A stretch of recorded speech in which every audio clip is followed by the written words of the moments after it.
Welcome to the Downer Difference, the podcast where we explore the stories and the people behind Downer's success. Through our discussions, we'll uncover how our high-performance culture drives outcomes, how we deliver for our customers, and support each other to enable communities to thrive. My name is Mary Donohoe, and I'm here in the studio with my co-host, Hélène Turi. Today, we're talking about finding the right team to deliver the best show with Leo Triplik, GM Substation and Battery Energy Storage System at Downer. Let's get started.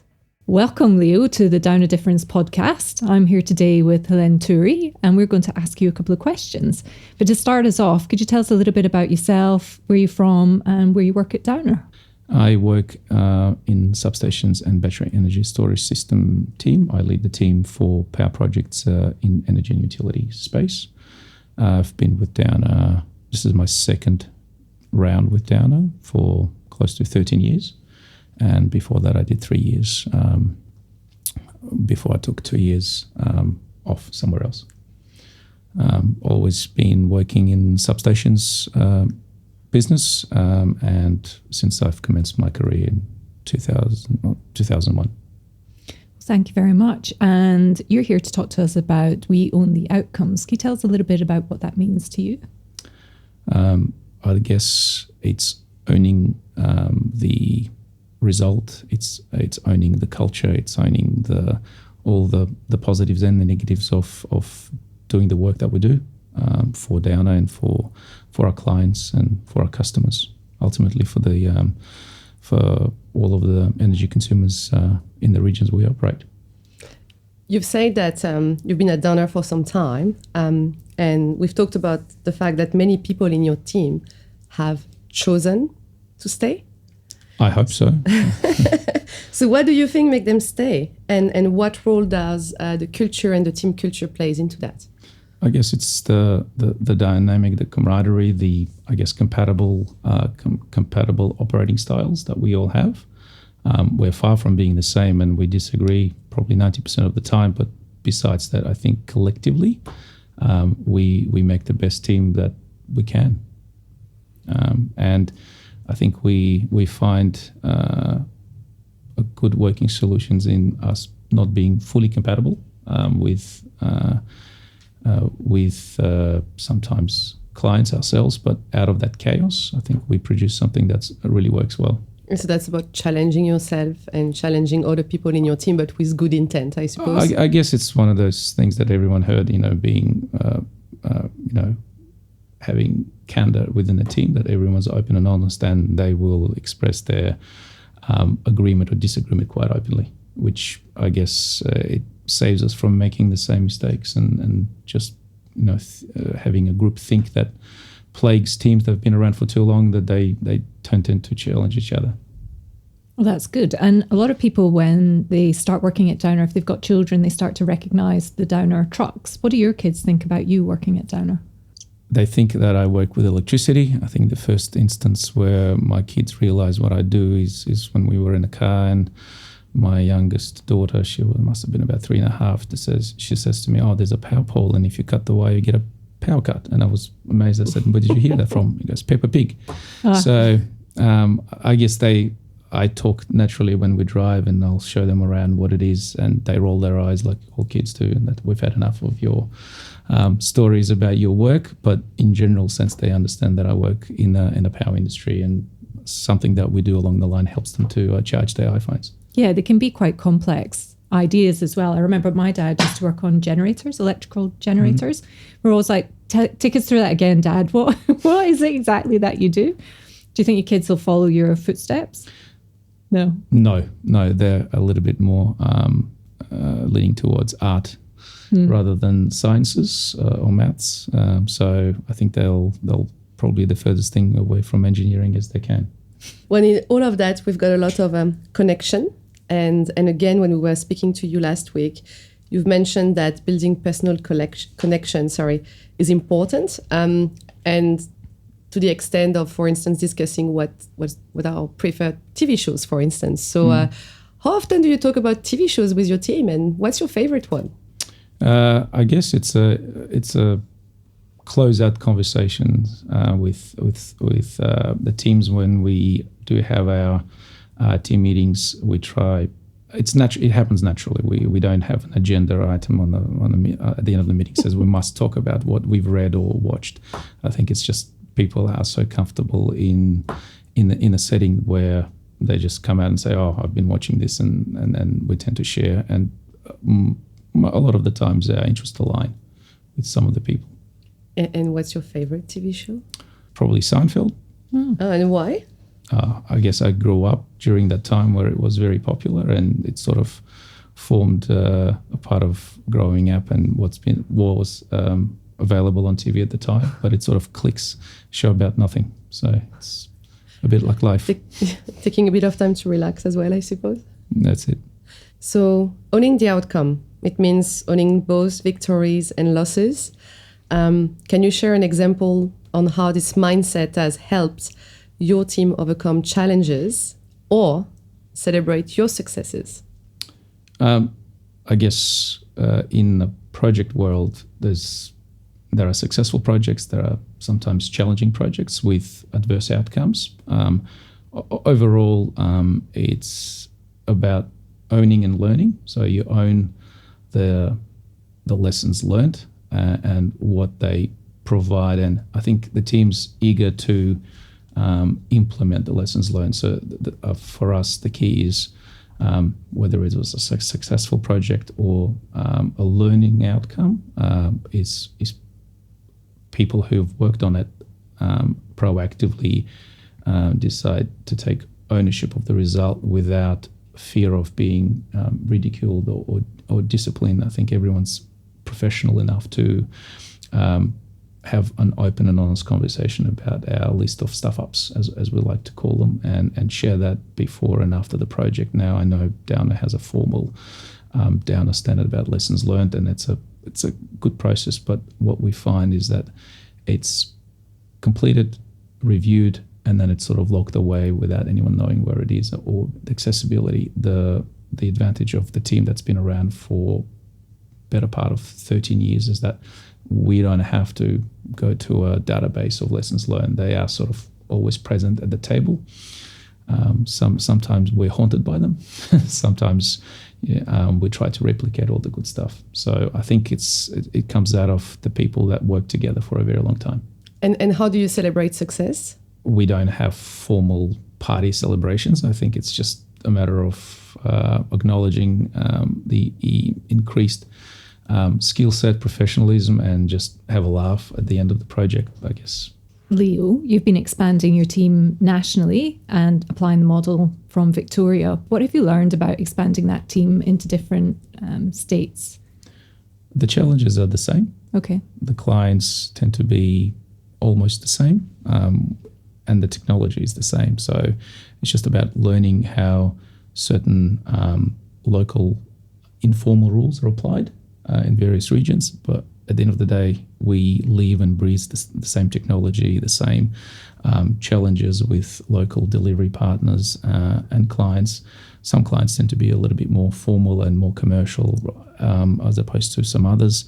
But as the time goes on and you get used to it, the formality in delivery project does fall away to an extent where we can just deal with humans. And that's, I think, the important bit is that at the end of the day, you can have, opposition sitting across the table from you, but at the end of the day, they just, like us, want to just make their job easier, achieve the same outcome. And if you can link that towards projects with common success, that will make them look good as well as us. I think that what makes us overcome some of those day-to-day hands-on challenges.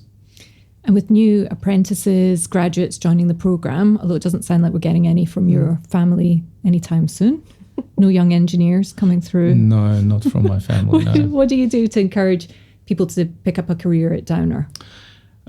So from the start, part of the engineering degree is that you're required to do a minimum of 3 months work experience to get yourself an engineering degree out of university. Some tertiary institutions actually promote a 12-month work experience within the industry, and that's what we used to call an industry-based learning, where you engage with the university and they send you a bunch of young enthusiastic engineers or even commercial people to experience our industry. And we have had quite a good rotation between 2012 and about 2017 of every year we had 1 to 2 industry-based learning students that would actually get hands-on experience with working with the delivery. And I'm pleased to say that a number of those are still in industry in various other organizations that are come from civil or electrical or other disciplines that learn to love the business that we do. Any particular universities? Swinburne University tended to be the one that offered and provided students with a continuous 12 months availability. There's like Melbourne, Monash, and a few others. They tend to stick to, you find 3 months within your schooling year between year 3 and year 5, and then you try to engage with those. And we do have a number of cadets that are currently on casual basis where they come in and they actually do productive work for us. And we recently celebrating the 18th Young Professional Conference. So we're Trans-Tasman business, right? So this time it was in Wellington in New Zealand. But what some of the cadets and apprentices mentioned was the fact that they could really relate to the culture. So you, as a senior leader, how do you ensure that they feel supported and they grow within the Downer culture, the Downer difference? I guess we take a different approach. We tend to throw them into a deep end and scare them a bit with reality. Okay. And those who survive and love tend to... With safety, right? Of course. Yeah. Metaphorically speaking, in the office where they experience firsthand what it means to sit in a client meeting and when the client or supplier try to intimidate you. We take them through the whole range of emotions, what you can experience at work. I think judging by some of the students that come through, the generational changes are visible. So there were generations where people taken on challenges a different level of commitment. But the ones that do survive and the ones that do choose to stay in the industry really tend to love it.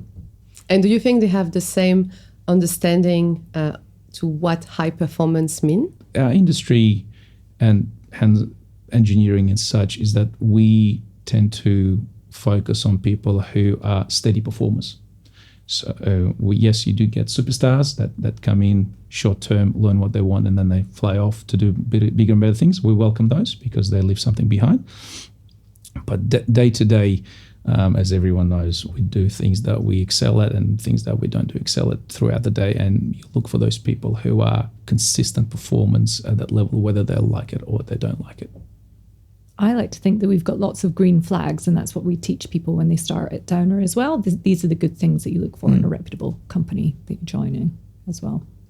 I tend to agree. I think not just a lot of the time we think that a Downer is the employer of choice, and in some instances it is, and some instances we compete for talent within the market, and to retain and attract people that have the right talent and attributes is a challenge. So besides having an awesome brand in the industry and being involved in every possible utility or infrastructure type work, we still need to look and fight for talent to attract, because the competition is quite strong. But there's lots of opportunities at Downer as well. What advice would you give to somebody moving into a leadership role? Don't be reserved and don't be scared. There's the issue is that sometimes we don't try things and we avoid taking on some challenges.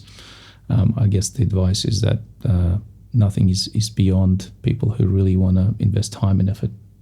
So, Leo, what book would you recommend to our listeners today, and why? Obviously, I recommend people just to read in general. It sort of always helps. I've got various genres that I like to explore, but I guess the top that has been my go-to is Andy Weir. I don't know whether you're familiar with an author, and the book that I prefer lately is The Martian. You would have seen the movie with Matt Damon. I've definitely seen the movie, yes. Yeah, so the book is as good as the movie, and the movie is surprisingly as good as the book. So, yeah. Cool. And why do you recommend that to the listeners? I guess firstly it's written with real science behind it. It's not a fantasy. It's not Star Wars. It's not Dune or any other of those productions. It's actual science, and it's not that far into the future where things become magical.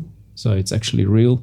The science is real, and what the person is experiencing and overcoming are technological challenges, which is a bit akin to project management. Oh, you better tell us what song and artist.